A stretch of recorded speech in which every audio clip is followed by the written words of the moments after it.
Hello mga mamshi. Dahil rest day ni Habi ngayon magluluto ako favorite niya ulam na pork binagoongan. Naglagay lang ako konting mantika. Igisa ang bawang.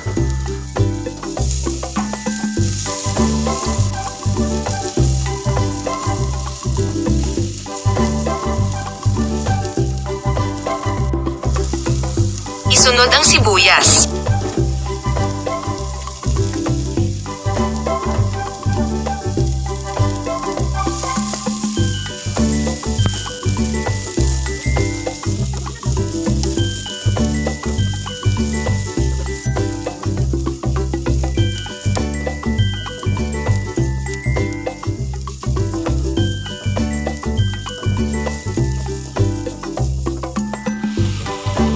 Ilagay ang karne ng baboy.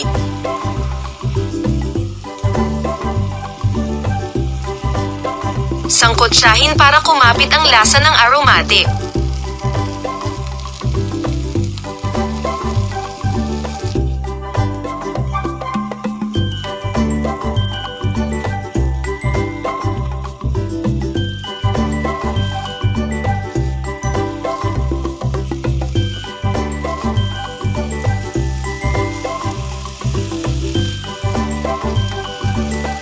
Ipagpatuloy ang pagsangkotsa hanggang maging color white ang karne.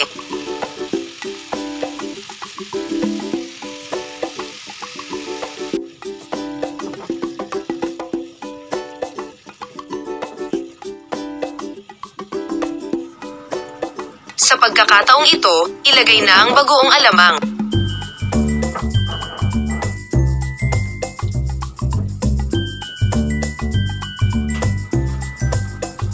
Nakulangan ako ng bagoong kaya nagdagdag ako mga mamshi. Sangkotsahin mabuti para mawala ang lansa.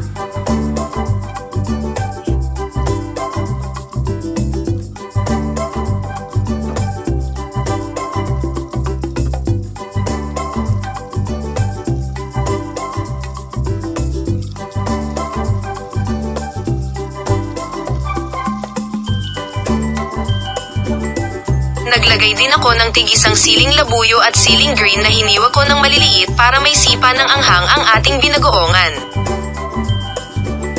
Nako mga mamshi, tig-isa lang nilagay ko dahil pagkamahal-mahal ngayon ng sili, 2 pesos isa ng labuyo at 5 pesos naman ang siling haba, kaya tipid-tipid muna tayo mga kamomshi, hahaha.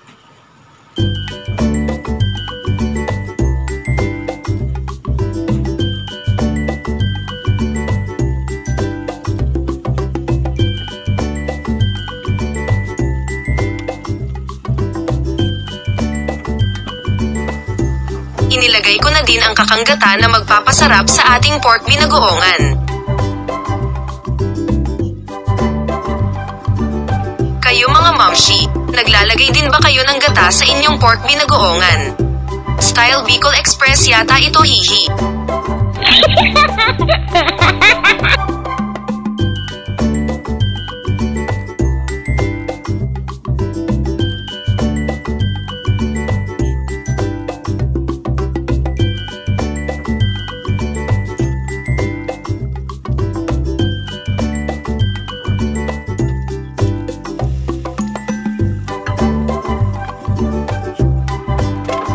At palambutin ang karne sa mahinang apoy lamang.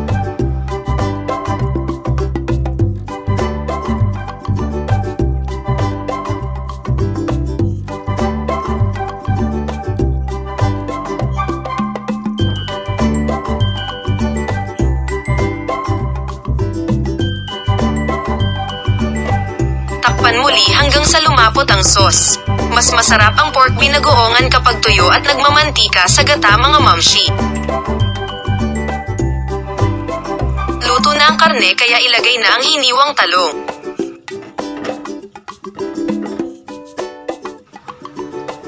At halu-haluin.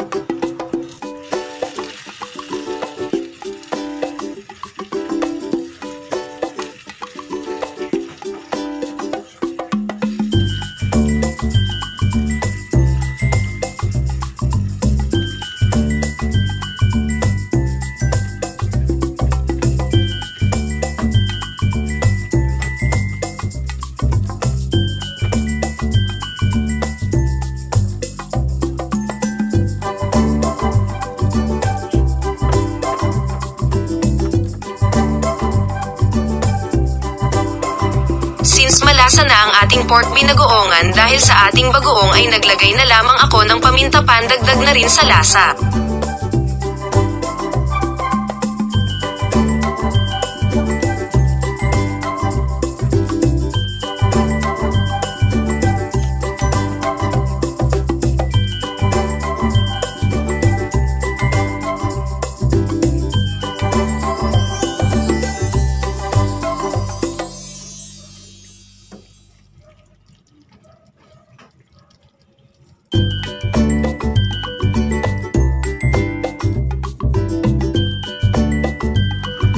Takpan at lutuin muli ng 2 to 3 minutes. At ready na ang ating pork binagoongan na may gata.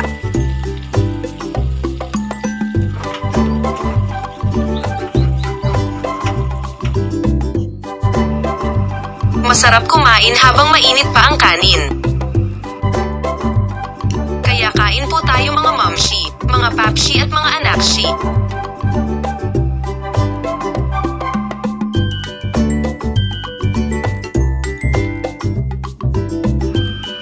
Sarap ng sauce na nagmamantika.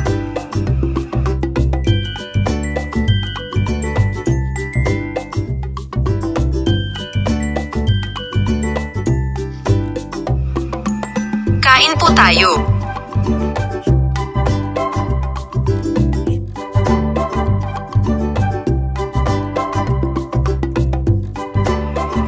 Yummy po talaga, dahil malasang malasa ang gata at bagoong, tamang-tama lang ang timpla.